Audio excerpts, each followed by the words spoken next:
Bom dia, irmãos e irmãs. Nós agradecemos ao nosso Deus por mais essa oportunidade que Ele nos concede de estarmos reunidos no nome dEle. Todos nós aqui como um só, nós nos assentamos aos pés do Senhor e nós queremos aprender dEle, que é manso e humilde de coração. Amém? Irmãos, antes de irmos aqui para o texto da Palavra de Deus e algumas reflexões, gostaria apenas de partilhar um testemunho, tá, que eu acredito que contribui para a nossa edificação. Na segunda-feira pela manhã, eu estava tendo o meu tempo de oração diante do Senhor, e nos meus momentos de oração existem alguns momentos que eu fico em silêncio. É como eu entendo Romanos capítulo 8, verso 26, que nos ensina que nós não sabemos orar como convém, mas o Espírito Santo intercede por nós com gemidos, com expressões que não se expressam em palavras. Então isso aí é uma prática já secular de muitos irmãos, de simplesmente estar diante do Senhor em silêncio. E a gente fica em silêncio e pede: Espírito Santo de Deus, ore através de mim. Ore através de mim. Então, irmãos, não tem desculpa se você não consegue orar, tudo bem? Basta ficar em silêncio, silêncio diante de Deus e fazer esse simples pedido: Espírito Santo, ore através de mim. A sua oração perfeita, a sua oração eficaz. Aí o texto de Romanos continua dizendo que o Senhor Jesus entende os gemidos do Espírito, nos intercede em nosso favor ao Pai, e porque Ele pede em nosso favor, a resposta é garantida. Ele responde pela pessoa do Espírito Santo e volta tudo para a gente. Irmãos, maravilha, não é verdade? E nesses momentos em que eu estava em silêncio, me veio uma parábola. E com a parábola, em seguida, começou a ouvir algumas explicações. E eu lutando contra os meus pensamentos. Não é hora de eu pensar em parábola. É hora de eu ficar em silêncio. Mas a parábola, ela continuava e começavam assim vir interpretações que eu nunca tinha lido antes. Provavelmente essas interpretações existem, a gente não tem que ser pretensioso, achar que a gente está inventando a roda, né? Existem milhares de irmãos ao longo da história, que se debruçam na palavra, estudam, Mas pelo menos era novidade e começou a vir essa interpretação e eu comecei a gostar. O Senhor continua, Enfim, levantei naquele momento e eu fiz um propósito. Senhor, se essa parábola que veio ao meu coração e essa explicação não é coisa da minha cabeça, porque muitas vezes se é algo que vem de ti, eu gostaria de ser convidado para pregar no próximo domingo, entendendo que essa é uma palavra do Senhor. Aí na terça-feira à noite, antes da reunião de oração, normalmente o Thomas, ele chega para mim dizendo: olha, irmão, se você tiver alguma palavra, pensa diante do Senhor, Mas dessa vez não, terça-feira ele já me intimou, Irmão, domingo pela manhã é você que está com a palavra. Então, amém. Então, irmãos, na minha medida de fé, eu realmente estou aqui com ousadia, entendendo que é uma palavra do Senhor para nós. Irmãos, por quê? Há muitos meses eu tenho orado pelo ministério da palavra no nosso meio. É muito importante a palavra de Deus ser exposta, ser bem anunciada, e o Senhor realmente nos tem dado graça. E aí no desenrolar da oração, aí partimos para a reunião de oração, o irmão Patrick vai orar, e no que se baseia a oração dele? Na parábola que nós vamos estar caminhando nessa manhã. Aí eu quietinho, Patrick, enquanto você orava, eu falei: já entendi, Senhor. Como o nosso Senhor é bom, Uma outra evidência, irmãos, Que semana complicada eu tive, hein? Que semana difícil. Comecei a perceber que estava muito atípica, porque normalmente nós temos aquelas dificuldades normais, né, no nosso dia a dia, mas começou a aparecer uma série de coisas extras, tá? Não vou ler aqui, mas eu cheguei até a digitar no meu celular, não pode. Aconteceu isso, né? Aí eu tive essa confirmação, né, numa determinada noite lá, a mangueira da máquina de lavar roupa inesperadamente saiu do tanque, né, inundou toda a lavanderia, né? Aí a minha esposa, sempre prendada, né, cuidadosa, né, foi ajeitar lá e ela solta: "E o diabo deve estar bravo com a gente, hein, essa semana." Então, irmãos, uma das características, né, de quando a gente realmente procura levar o relacionamento a sério é a resistência do maligno. Em determinados limites, ele tem liberdade para agir na nossa vida, né, tentando nos tirar a paz, nos tirar os olhos do Senhor, né? Se ele conseguiu, ponto para ele, mas se ele perdeu, ponto para nós e ponto para o Senhor. Amém? Então, irmãos, fica aí com essa palavra inicial, uma palavra de encorajamento. O nosso Deus é um Deus vivo, né? Ele é um Deus que fala, Ele é um Deus que se preocupa conosco, Ele é um Deus que cuida da gente. João, Fernanda, não é verdade? Ele é um Deus bom, Ele é um Deus bom e a sua misericórdia dura para sempre. Amém? Então vamos abrir em Mateus capítulo 25.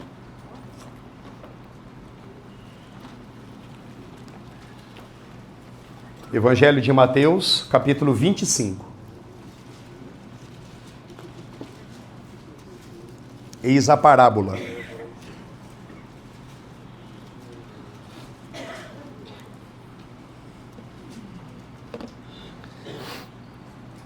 Ela é um pouco extensa, mas vamos caminhar por ela.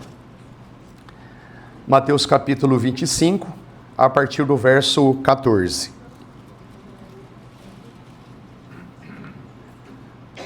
Pois será como um homem que, ausentando-se do país, chamou seus servos e os confiou os seus bens. A um deu 5 talentos, a outro 2, a outro deu 1, de acordo com a capacidade de cada um deles. E então partiu. O servo que tinha recebido 5 talentos saiu imediatamente a negociar com eles e ganhou outros 5.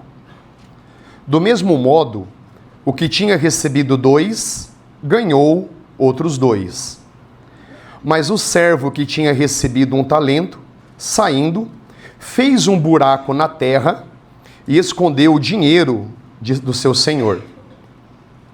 Depois de muito tempo, o senhor daqueles servos voltou e fez um ajuste de contas com eles. Aproximando-se o que tinha recebido 5 talentos, entregou outros 5, dizendo: o Senhor me confiou 5 talentos. Eis aqui outros 5 que ganhei. Então o Senhor disse: muito bem, servo bom e fiel. Você foi fiel no pouco, sobre o muito te colocarei. Venha participar da alegria do seu Senhor. E aproximando-se também o que tinha recebido 2 talentos, disse: o Senhor me confiou 2 talentos, e eis aqui outros 2 que eu ganhei. Então o Senhor disse: muito bom, servo bom e fiel. Você foi fiel no pouco, sobre o muito o colocarei. Venha participar da alegria do seu Senhor. Chegando por fim, o que tinha recebido 1 talento, sabendo que o Senhor é um homem severo, que colhe onde não plantou e ajunta onde não espalhou, fiquei com medo e escondi o seu talento na terra, e aqui está o que é seu. Mas o Senhor respondeu: servo mau e preguiçoso, você sabia que eu não colho onde não plantei e ajunto onde não espalhei?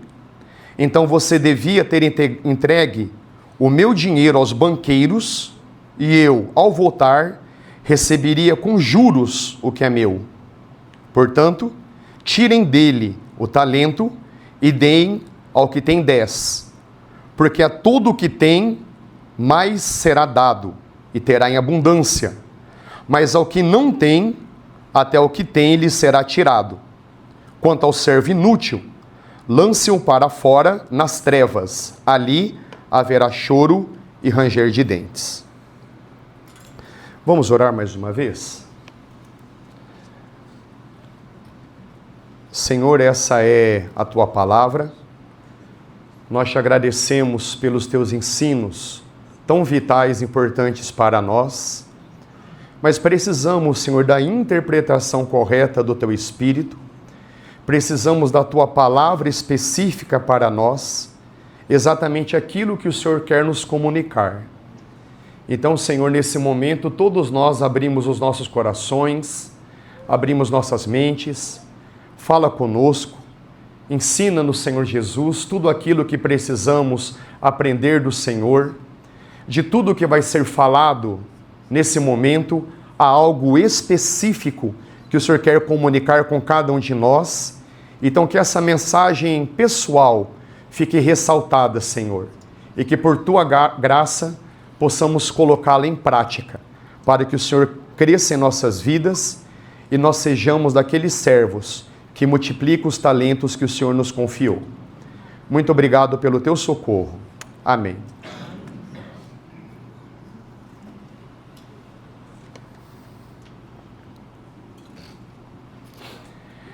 Irmãos, o Evangelho de Mateus, podemos dizer o nosso irmão Mateus, ele vai nos apresentar como rei. No Evangelho de Mateus, o Senhor Jesus é apresentado como rei, mas um rei que foi rejeitado. Na sua primeira vinda, nós sabemos que o seu povo o rejeitou. E não é à toa que no Evangelho de Mateus, o Senhor Jesus age como um rei. Se espera que um rei, que um governante cuide dos seus súditos, e a todo momento o Senhor Jesus está cuidando dos seus discípulos, está cuidando das pessoas, da mesma forma como o nosso rei, ele também cuida de nós. Quão bondoso é o nosso rei, não é verdade? E como rei, espera-se de um rei que seja um bom orador, que faça grandes discursos, não é verdade? E no Evangelho de Mateus, o nosso irmão Mateus acumulou 5 discursos do Senhor Jesus. Aquelas Bíblias que tem as letras de Jesus em vermelha, os irmãos conhecem? Normalmente o vermelhinho está mais acumulado no Evangelho de Mateus, porque Mateus ali descreve 5 discursos do Senhor Jesus. O primeiro discurso é do capítulo 5 ao capítulo 7, o famoso Sermão da Montanha, que eu quero chamar aqui que é a constituição do reino. Como nosso Senhor Jesus é rei, nós temos de Mateus 5 a 7 a constituição do reino. No capítulo 10, o Senhor Jesus vai falar a respeito dos embaixadores do reino. Mateus capítulo 10. É um capítulo onde o Senhor Jesus dá instruções específicas para os seus discípulos. Então nós temos ali a descrição dos embaixadores do reino. No capítulo 13, os irmãos lembram das parábolas? No capítulo 13, nós temos ali a aparência do reino. O Senhor Jesus é rei, e nesse capítulo ele vai ali nos revelar, numa série de parábolas, como o reino vai se apresentar.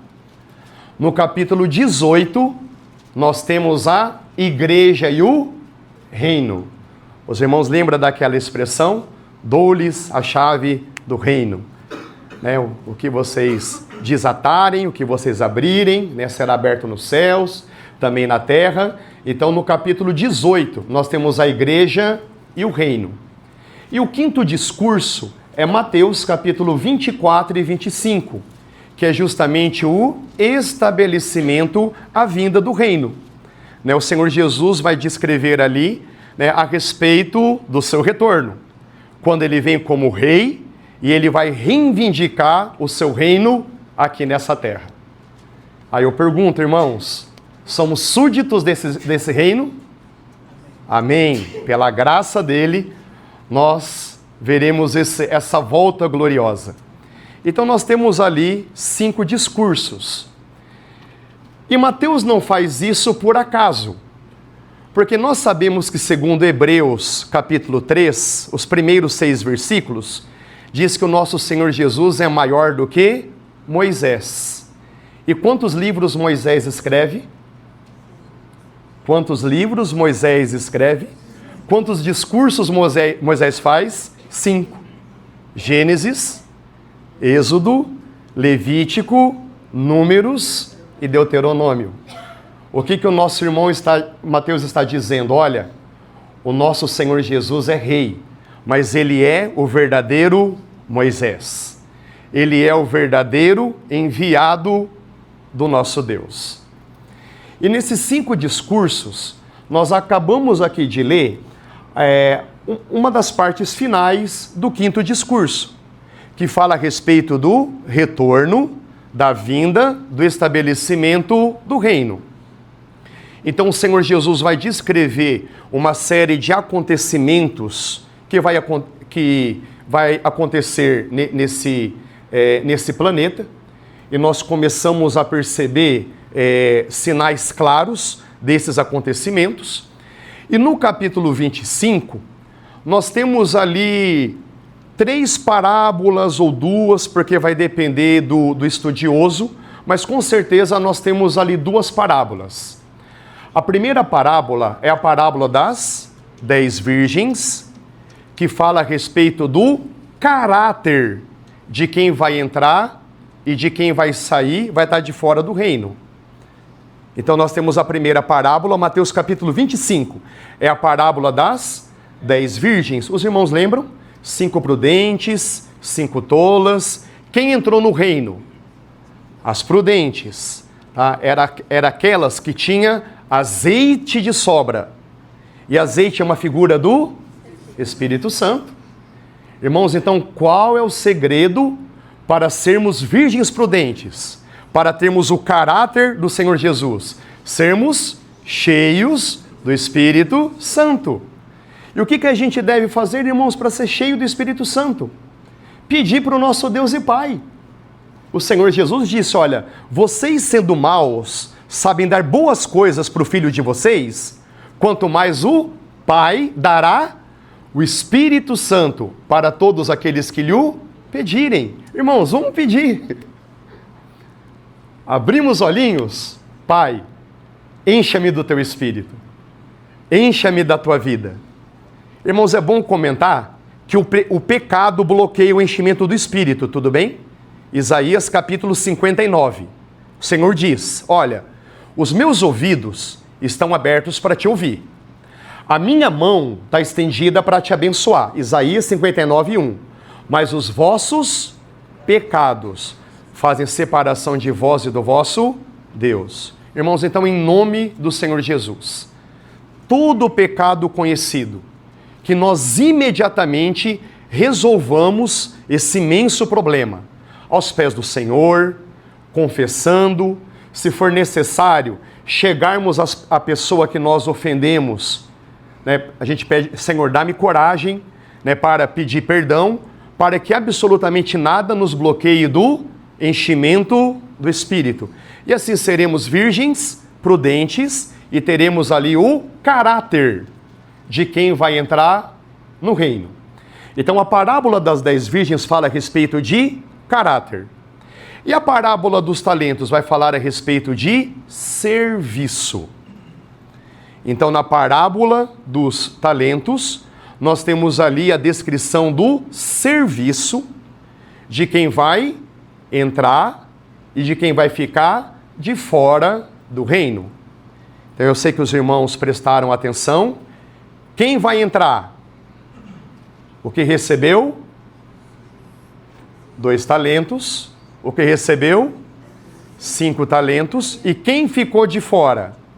aquele que recebeu um talento. Irmãos, nós veremos daqui a pouquinho, tá? Não significa que só porque recebeu um talento vai estar de fora, tudo bem? Ok? Tá? Porque nós avançaremos nesse sentido.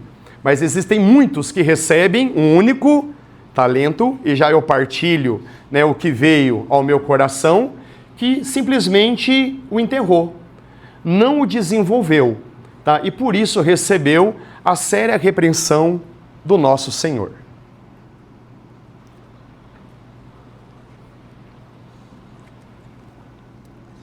Irmãos, quando se fala em interpretação de parábolas, nós temos algumas coisas a considerar. Em primeiro lugar, irmãos, nós temos que reconhecer que ao longo da história, e até mesmo nos dias atuais, existem muitos irmãos eruditos. Irmãos que se dedicam horas e horas diante do Senhor, orando, buscando, né, o que o Senhor quer nos ensinar. É verdade que existem aqueles eruditos de gabinete que fica só lendo livro de teologia, mas não tem vivência alguma. É por isso que normalmente esses também vão passar interpretações erradas. E eu tenho que ser aqui humilde e reconhecer, irmãos, eu não posso aqui reinventar a roda, né? Eu tenho que reconhecer irmãos muito mais capacitados que estudaram, né, essas parábolas. Já eu vou partilhar, né, o que veio no meu coração, que eu entendi que é a palavra do Senhor para nós, né, para esse dia. Mas também eu fui atrás, depois eu fui atrás de outras interpretações. O Senhor me deu uma semana, né, na segunda-feira, né, vai lá menino, você tem agora uma semana para estudar, para considerar, né, para ir atrás de outros irmãos. E a gente observa, irmãos, que para parábolas realmente existem muitas interpretações.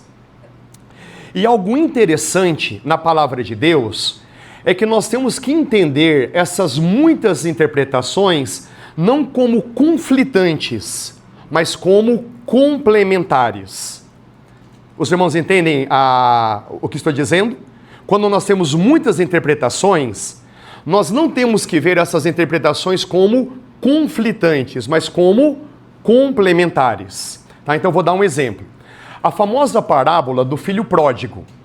Tá? Os irmãos lembram, né? O filho mais novo, né, deixou o pai, depois retornou. Então, não há, né, no contexto imediato, o filho mais velho era uma figura dos fariseus, né, aqueles religiosos que cultuavam a Deus de corpo para fora, enquanto o filho mais novo, né, que se perdeu e depois retornou, eram os publicanos, os pecadores. Então é claro que nesse contexto, né, porque o capítulo 15 diz que o Senhor Jesus estava conversando com essas pessoas. Então a interpretação imediata é essa. O filho mais velho, né, são os fariseus, e o filho mais novo, né, é uma figura dos cobradores de impostos. Mas não há nenhum problema de nós também entendermos que o filho mais velho representa Israel e o filho mais novo representa os gentios. Primeiro houve um chamado para Israel, depois, né, os gentios que estavam perdidos foram também resgatados. Os irmãos entendem que é uma interpretação diferente, mas não conflita, porque essa é a riqueza da palavra de Deus. Não há nenhum problema nós lermos essa parábola e aplicarmos para o dia de hoje. O filho mais velho é aquela pessoa que simplesmente tem uma aparência de religiosidade, mas o coração está totalmente destoado com o pai. Não é verdade que existem pessoas assim? E em nome do Senhor Jesus, que não seja a nossa história, amém? Enquanto o filho mais novo é aquele que dá as cabeçadas na vida, só faz besteira, mas ouve o evangelho, lembra do amor do pai e volta e se reconcilia com o pai. Então, irmãos, não há nenhum problema, né, de nós estarmos diante de várias interpretações de uma parábola, e nós entendermos que elas se complementam e elas não se conflitam. Tá? Então eu digo isso porque o que veio no meu coração, eu acabei não lendo algo parecido. Então não estou aqui, por favor, conflitando com, né, as interpretações tradicionais, mas os irmãos tenham, por favor, piedade de mim, entendam que também é uma aplicação que é válida para as nossas vidas, né? Que pela graça do Senhor realmente seja a palavra dele para nós. Então, irmãos, o que veio no meu coração, que aquele homem que deixou a sua terra durante muito tempo, então primeiro isso é consensual nos intérpretes, fala a respeito do nosso Senhor Jesus, né? Que depois que ele ascendeu aos céus, nós temos aí, né, praticamente mais de 2.000 anos de história, né? Então depois de muito tempo esse Senhor voltou, né? Então é ponto passivo, né? Os intérpretes acabam concordando com isso. E o que foi vindo no meu coração é que os cristãos que receberam um único talento são simplesmente aqueles que receberam a vida de Cristo para ser cuidada. Então, quando nós ouvimos o Evangelho, né, quando nós nos arrependemos dos nossos pecados, nós ganhamos a vida eterna, nós ganhamos a salvação. Então esse é o primeiro talento que nós temos que tomar cuidado. A vida de Deus em nós. Aí eu só vou aqui apenas citar por causa do tempo. 1 Timóteo, capítulo 4, verso 16. Paulo diz assim para Timóteo: cuida de ti mesmo. Tá? 1 Timóteo, capítulo 4, verso 16. Cuida de ti mesmo. Então, irmãos, esse é o primeiro talento que nós recebemos do Senhor. Isso realmente não é um fato? Que quando a gente entrega a nossa vida para Cristo, nós recebemos a vida eterna, a vida dele está presente dentro de nós. Então, qual é a recomendação, a ordem dele para nós? Cuida de ti mesmo. Cuida do relacionamento comigo. Cuida dessa vida preciosa que eu estou dando para vocês. Então, esse é o primeiro nível de serviço. É um nível pessoal. Né? Os irmãos lembram que a parábola dos talentos fala a respeito do serviço. Né? A parábola das virgens fala a respeito do caráter. Então, irmãos, qual é a nossa primeira responsabilidade? Cuidar de nós mesmos. Cuidar da vida que Deus nos concedeu. Aí um outro, que também pode ser nós sendo um outro na nossa caminhada cristã, recebeu 2 talentos. Então o que veio ao meu coração é o serviço na vida familiar e profissional. É uma segunda escala de serviço. Tudo começa com cuida de ti mesmo. Aí vamos ampliar um pouquinho mais. Cuida da sua família e do seu relacionamento profissional. Então nós temos Paulo também dizendo em 1 Timóteo capítulo 5, verso 8, Paulo diz assim: olha, aquele que não cuida dos seus próprios familiares negou a fé e é pior que o incrédulo. Então, primeiro, cuida de ti mesmo. Aí 1 Timóteo, capítulo 5, verso 8. Cuida dos seus familiares. Aquele que não cuida da sua própria família, irmãos, como é sério, negou a própria fé e é pior que os incrédulos. Os irmãos conseguem entender que é uma esfera maior de serviço? E é claro que além de família, nós podemos também incluir aqui a questão profissional, a questão do trabalho. Tá? Então os irmãos, eu tenho que ser fiel ao tempo, então os irmãos, se tiver disposição depois ler Eclesiastes, capítulo 9, verso 10, tudo que vieres à mão, faze bem feito. Colossenses, capítulo 3, verso 22 ao capítulo 4, verso 1, quando Paulo dá aquelas instruções para servos e senhores, né, patrões e empregados. Será que Deus tem interesse na nossa vida profissional? Irmão, sim ou não? Sim.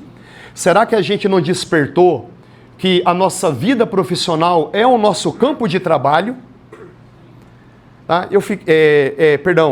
É o nosso campo missionário. Agora saiu.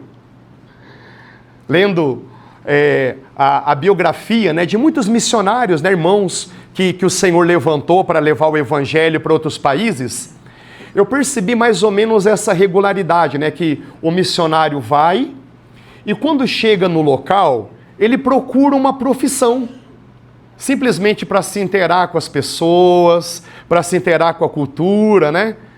Daí, né, aquele clique, hello. Será que você não percebe que, né, a sua profissão é o seu campo missionário? Irmãos, nós somos embaixadores do Rei. Nós somos embaixadores do Reino. Estamos aqui como embaixadores. E qual que é o nosso campo missionário? É a nossa família, é o nosso trabalho.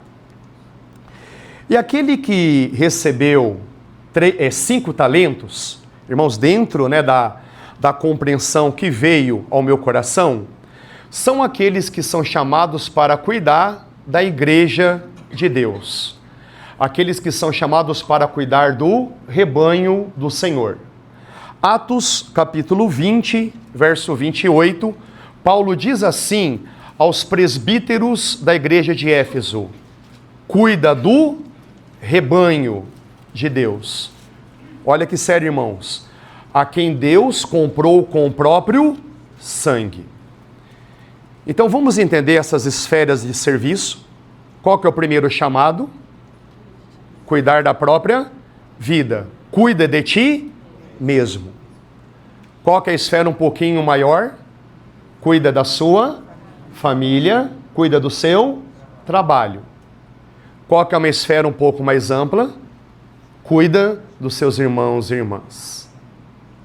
Cuide dos seus irmãos e irmãs. Então, irmãos, foi isso que acabou vindo no meu coração, entendendo que é uma palavra para nós.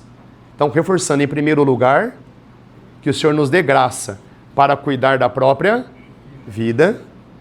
Em segundo lugar, que o Senhor nos dê graça para cuidarmos da nossa família e do nosso trabalho. E em terceiro lugar, que Ele nos dê graça para cuidarmos dos nossos irmãos e irmãs. Então, irmãos, a gente começa com um talento. Aí, se a gente realmente cuida do nosso relacionamento com o Senhor, nós ficamos de uma forma mais adequada para cuidar da nossa família e do nosso trabalho. Irmãos, não é verdade que, se em primeiro lugar nós cuidarmos de nós mesmos, se nós estivermos cheios do Espírito Santo, se nós tivermos um crescimento no Senhor, nós não estaremos mais habilitados para cuidar da nossa família e do nosso trabalho? Os irmãos entendem ou não? É verdade, irmãos, que muitas pessoas cuidam muito bem, né, da sua família e do seu trabalho, muitas vezes sem ser cristão. Irmãos, nós temos que reconhecer isso. Mas a gente cuida melhor da nossa família e do nosso trabalho a partir do crescimento da vida de Cristo em nós.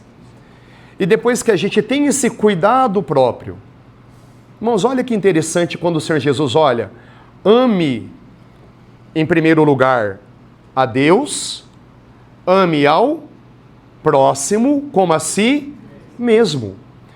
Irmãos, esse amor próprio que o Senhor está dizendo é o amor da vida dele em nós. Não é um amor egoísta. Então, quando a gente aprecia a vida dele em nós, amar significa cuidar, não é verdade? Quando a gente cuida da vida dele em nós, e já nós vamos recordar como é que a gente pode cuidar da vida dele em nós. Então, nós somos sadios, nós temos esse amor próprio saudável. Eu estou um pouquinho preocupado, irmãos, eu estou sendo claro, que nós temos que amar a vida de Cristo em nós, né? Esse novo eu, essa nova criatura que nós somos em Cristo, nós temos que amar, nós temos que cuidar, e é só dessa forma que eu cuidarei melhor das pessoas, e é só dessa forma que eu também amarei melhor o nosso Deus. Aí, tendo esse subsídio, podemos cuidar de uma forma mais adequada de nossa família, cuidar do nosso trabalho e cuidar dos nossos irmãos e irmãs. Não na força da carne, mas com a capacitação do Espírito Santo que pouco a pouco foi multiplicando os talentos em nós, né? Começamos com um, aí esse outro somos nós com 2 talentos, né? Servindo melhor os nossos familiares e trabalho. E esse terceiro somos nós num outro estágio de vida, servindo melhor os nossos irmãos e irmãs. Irmãos, desses 3, houve problema com quem? Irmãos, dos 3, um recebeu 1 talento, outro recebeu 2 talentos e outro recebeu 5 talentos. Houve problema com quem? Justamente quem recebeu 1 talento. Então, nessa linha que eu estou aqui apresentando essa manhã, o que significa isso? São aquelas pessoas que nem quiseram cuidar de si mesmas. Ouviram o Evangelho, vai a uma reunião ou outra, sabe aquela questão de ser cristão só para cumprir tabela? Só que no dia a dia não buscou o Senhor, não procurou ter um relacionamento com Ele. Irmãos, o nosso Deus nos chamou para ter um relacionamento com Ele. Mas eu pergunto, é possível a gente ser relaxado nesse relacionamento, sim ou não? Podemos ser realistas? Sim. Então, se existe esse relaxo, o que está sendo feito? O talento está sendo enterrado. Ele não está sendo desenvolvido. E se o meu relacionamento com o Senhor está dissonante, não está bem, é óbvio que isso vai se refletir na minha vida familiar, na minha vida profissional e na minha vida eclesial, na minha vida como igreja, não é verdade? Então, irmãos, esse aqui é o meu maior apelo para todos nós. Vamos cultivar, vamos começar juntos com esse único talento, que é a vida de Cristo em nós. Então, para cultivar desse único talento, quero aqui brevemente passar para vocês 4 conselhos. Primeiro conselho, os irmãos se lembram da última vez que eu tive a oportunidade de estar aqui? Puxa, estou envergonhado agora. Nós temos que desenvolver... Está vendo aí, Solange? Irmãos, nós temos que desenvolver a vida de Cristo em nós, amém? A crescer na graça e no conhecimento do Senhor. Filipenses, capítulo 2, verso 6, se eu não me engano. Desenvolvei a vossa salvação. Desenvolvei a vossa salvação. Então, 4 conselhos. Então, vai lá. O primeiro, negue-se a si mesmo e se encha do Espírito Santo. Irmãos, é uma disciplina diária. Levantamos, Pai, encha-me do Teu Espírito. E muito obrigado, Espírito Santo de Deus, porque o Senhor concretiza em mim a obra do Calvário. Irmãos, quando o Senhor Jesus esteve lá na cruz, todos os pecados, os nossos pecados foram colocados sobre Ele. Ele sofreu por causa dos nossos pecados. Mas não somente isso, o nosso ego natural, tá? Eu chamo de ego natural tudo aquilo que nós somos sem Deus. As nossas próprias ideias, os nossos próprios sentimentos, as nossas próprias vontades, as nossas próprias preferências, tudo bem, irmãos? Tudo aquilo que a gente é sem Deus, estou chamando aqui de ego natural. Então Deus fez algo no mundo espiritual. Ele pegou esse ego natural e crucificou com Cristo.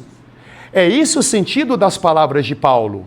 Estou crucificado com Cristo e vivo, não mais eu, mas Cristo vive em mim. E a vida que agora vivo na carne, viva pela fé do Filho de Deus, o qual me amou e a si mesmo se entregou por mim. Irmãos, quem é que vai fazer essa obra maravilhosa ser real nas nossas vidas? É o Espírito Santo de Deus. Então nós clamamos, Espírito Santo de Deus, por favor me encha. Tá? Desculpe, irmãos, eu normalmente peço para o Pai e para o Filho. Bondoso Pai, Senhor Jesus, encha-me do Teu Espírito.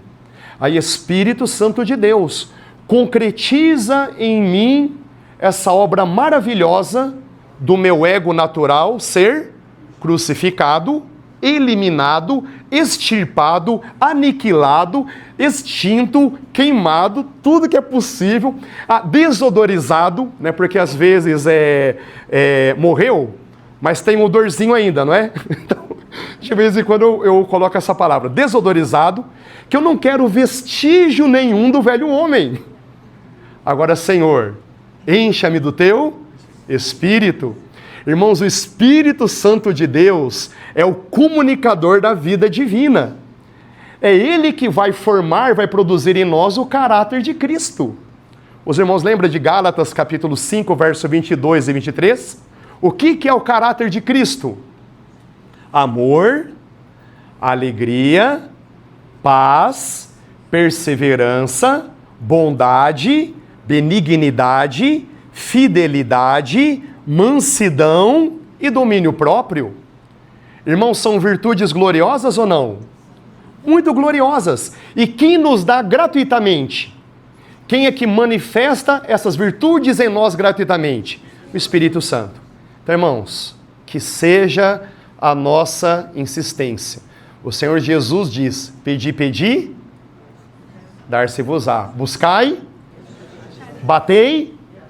Irmãos, todo dia e o dia todo. Senhor, encha-me do Seu Espírito. Então esse é o primeiro conselho para a gente multiplicar o primeiro talento. Negar o nosso próprio ego e ser cheio do Espírito, né, que vem formar em nós, né, a nova identidade, a nova pessoa que nós somos em Cristo. Né? Em Efésios capítulo 4, Paulo faz essa comparação de despir-se de uma roupa e vestir uma nova roupa. Efésios capítulo 4. Irmãos, vamos usar isso, né? Normalmente a gente dorme de pijama. Então, na hora de tirar pijama, muito obrigado porque a minha velha natureza foi crucificada. Muito obrigado, Senhor, porque o Senhor me levou a minha velha natureza. E na hora de vestir a roupa do trabalho, muito obrigado, Senhor, pela nova natureza que há em mim. Então, irmãos, é um exercício diário. Então, usa aí a dica do trocar de roupa. Amém? Eliminando o velho e revestindo do novo. Então, esse é o primeiro conselho. Qual que é o segundo conselho? Isso. Muito bem, marido. Leitura diária da palavra e vida de oração. Irmãos, como é importante. Os grandes irmãos, né, que Deus usou ao longo da história, né, que fez também grandes coisas em nome de Jesus, né, eram pessoas de oração. Irmãos, vamos entender que o nosso tempo de oração não é tempo gasto, é tempo investido. O nosso Senhor nos chama para ter um relacionamento com Ele. E como é que a gente tem esse relacionamento? É com a oração. Então, irmãos, eu confesso, né, me perdoe assim por dar tantos exemplos, porque eu gosto muito daquelas mensagens chão de fábrica. Né? Tem alguns irmãos que pregam, né? Aí eu fico sofrendo, irmão, desce para o planeta Terra. Aí fala para mim, Reles Mortal, que está muito espiritual, né? Então eu gosto de, assim, mensagens práticas, né? Chão de fábrica, que a gente entende, a gente assimila, né? Então a gente acaba dando exemplos para mostrar como funciona. Irmãos, eu tenho muita dificuldade nos meus primeiros momentos de oração. É o meu ego. Tá? Irmãos, o nosso ego odeia Deus. o nosso ego natural odeia Deus. Tá? Me perdoe a comparação, né? Levar o nosso ego natural à cruz é como levar um porco para ser crucificado. Já viram o que porco faz quando vai ser sacrificado? Esse é o nosso ego. Então existe essa... Por que a gente tem essa indisposição? É o nosso ego. Então, Senhor, né, a gente pede o enchimento do Espírito, batalha, né, são aquelas lutas. É dessa forma que eu entendo as aplicações atual dos livros de Salmos, né, quando Davi descreve, né, Senhor, acaba com os meus inimigos, né, esmaga a cabeça deles contra a rocha. Né, nossa, está isso em Salmos? É falar, Senhor, agora entendi, se aplica muito bem ao meu ego. Se aplica muito bem ao meu ego, essas batalhas, né, internas. Então, irmãos, ter essas dificuldades iniciais são normais. Mas daí a gente lembra do Salmo 66. A gente passa pelo fogo, a gente passa pela água, vem os cavalos que passam sobre as nossas costas, mas por fim ele nos leva num lugar espaçoso. Irmãos, quantas vezes a vida de oração é assim? No começo é fogo, é água, estão passando arado nas minhas costas, mas tem um momento que a gente chega, Senhor, que bom, está na tua presença. E tem que colocar alarme para parar de orar, porque é algo tão bom. Então, eu gostaria de ser muito realista, irmãos. Então, entenda, né, que a vida de oração é um chamado. Mas eu não sei orar. Lembra no começo, Romanos capítulo 8? Fique em silêncio diante do Senhor. Eu não sei orar. O Senhor Jesus nos deu um esboço de oração. Pai nosso, que estais nos céus. E assim por diante, os irmãos entendem que é um esboço de oração. Ou, ousadamente, os irmãos lembram de uma mensagem passada, o lápis. Louve, agradeça, peça, interceda e silencie. Apenas vai orientando para a gente realmente cultivar uma vida de oração. E a outra recomendação é a leitura da palavra. Eu tenho que finalizar. Qual que é o terceiro conselho? Vida de igreja. Tá? É muito importante essa vida congregacional. Tá? Eu gosto muito do Salmo 133 sendo aplicado aqui. Quão bom e quão agradável é que os irmãos viam em união, porque ali o Senhor ordena a bênção. Quando nós estamos vivendo em união, a bênção é ordenada. Tá? E o quarto conselho, pratique boas obras, que é o nosso testemunho diante das pessoas. Irmãos, então eu vou finalizar apenas aqui lendo a minha conclusão e aplicações para a vida. Então, primeiro, a parábola dos talentos nos fala de punição e recompensa. Irmãos, não é verdade? O que aconteceu com aquele que não cuidou nem da própria vida? Punição. O que aconteceu com aquele que cuidou da própria vida, depois começou a cuidar, a partir dessa vida, cuidar da família, do trabalho, da obra de Deus? Nós temos a recompensa. Tá? A parábola dos talentos nos fala de punição e recompensa. Lembre-se de que pelo menos um talento você tem, a vida de Cristo em você. Devemos considerar esse assunto com seriedade. Irmão, sim ou não? Aí apenas para citar, Romanos capítulo 11, verso 22, considere a bondade e a severidade de Deus. Irmãos, está na palavra isso.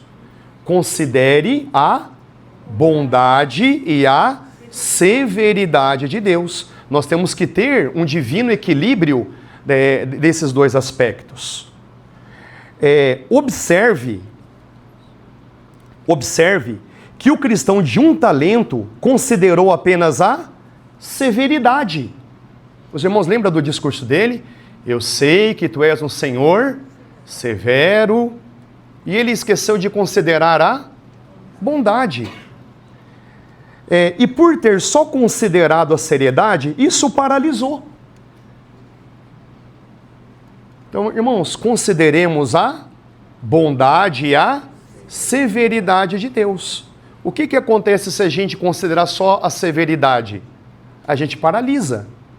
O que acontece se a gente considerar só a bondade? Desculpa, irmãos, a gente fica folgado. Ah, Deus é bom. E realmente Deus é bom. Mas usa isso para justificar a preguiça. Então eu vou orar quando Ele der vontade de orar. Eu vou ler a Bíblia quando Ele me der vontade de ler a Bíblia. Irmãos, desculpa sendo realista, probabilidade disso acontecer tendendo a zero. E se acontecer, é porque alguém orou por você. Tá, Senhor, bota, né, na vida do fulano, vontade... Irmãos, tudo bem? Tá? Então considere a bondade e a severidade. O veredito, esse prestar de contas, será dado no tribunal de Cristo.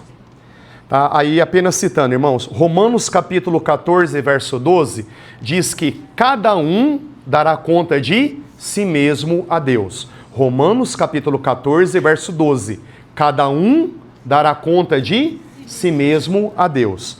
Segundo aos Coríntios capítulo 5, verso 10, é o que fala do tribunal de Cristo. Importa com que todos nós compareçamos diante do tribunal de Cristo, para que cada um receba o bem ou o mal, irmãos, tudo bem? Recompensa ou punição por tudo aquilo que foi através do corpo. Irmão, sinceramente, de coração, eu posso até dizer no meu ego, eu não gostaria de estar dizendo essas coisas. Mas quão necessário é elas serem ditas. Esse equilíbrio bendito entre a bondade e a severidade de Deus, irmãos, para a gente não passar vergonha.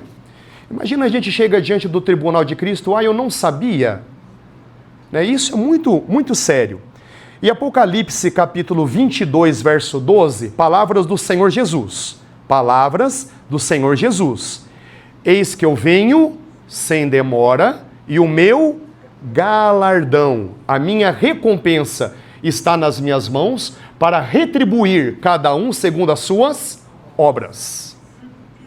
Galardão, recompensa é por obras. Irmãos, tudo aquilo que nós fizemos na dependência do Senhor. Segunda conclusão. Foque na bondade de Deus, mas não se esqueça da severidade. Amém? Foque na bondade, porque normalmente, irmãos, o foco positivo nos ajuda a avançar. Vai, você consegue, vamos lá, né? Então, esse foco positivo, humanamente o Senhor nos criou assim, né? Esse incentivo, ele nos ajuda a avançar. Então, foque na bondade, mas não se esqueça da severidade. Irmãos, eu penso que é uma boa diretriz para nós, não é verdade? O nosso Deus é bom, o nosso Deus é gracioso, né? Nós lembramos 2 Pedro, capítulo 1, verso 3 e 4. Tudo nos foi dado no que consiste a vida, a piedade, né? Nós temos as suas preciosas promessas, temos o Espírito Santo, temos os irmãos para nos auxiliar. Então, irmãos, é positivo. Vamos crescer juntos, mas que nós nunca nos esqueçamos da severidade. E terceiro, considere a possibilidade de se tornar um banqueiro no reino de Deus. Já eu explico. E tem que ser no reino de Deus mesmo, né? Porque nessa terra... Os irmãos lembram do banqueiro? O Senhor dizendo... Por que você não entregou pro banqueiro? Então, no meu coração, irmãos, banqueiro é aquele que coloca seus investidores para multiplicar seus talentos. Não é verdade? Vamos dizer assim, um banqueiro, tá, num bom sentido. E também era naquela época, tá, irmãos? Tá, tem toda uma questão financeira daquela época, tá? Mas esses banqueiros eram administradores de bens. E um banqueiro não é aquele que pega o talento e ajuda a multiplicar? Então considere com seriedade, irmãos, ser um banqueiro. Se aproxime do seu irmão. e ajude ele a multiplicar o seu talento. Os irmãos entenderam ou não? Considere com seriedade ser um banqueiro. O que é ser banqueiro? Se envolva com o seu irmão. Se aproxime, ame, sirva e ajude-o a multiplicar o seu talento. Amém? Amém. Então, irmãos, essa é a palavra, né, que veio ao meu coração. Irmãos, repito, eu sei que parábolas existem muitas interpretações. Eu humildemente creio que a que foi exposta aqui não conflita com as interpretações que normalmente existem. Um talento, cuida de ti mesmo. 2 talentos, cuida da sua família e trabalho. 5 talentos. Eu não posso esquecer do 1, tá? Porque é progressivo. 5 talentos. Cuida de ti mesmo. Cuida da tua família, trabalho. Cuida do rebanho de Deus. Amém? Amém. Senhor, aí está a tua palavra. Nós te agradecemos porque ela nos ensina, nos rendemos aos seus pés. Senhor, tudo aquilo que não vem de ti, que o Senhor leve ao esquecimento na autoridade do nome do Senhor Jesus. Mas aquilo que realmente veio do Senhor, aquela palavra que realmente é para nós, nos ajude, Senhor, a acolhê-la no nosso coração e colocá-la em prática. Na autoridade do nome do Senhor Jesus, nós repreendemos a ação do maligno, que daqui a poucos minutos vai estar roubando essa palavra.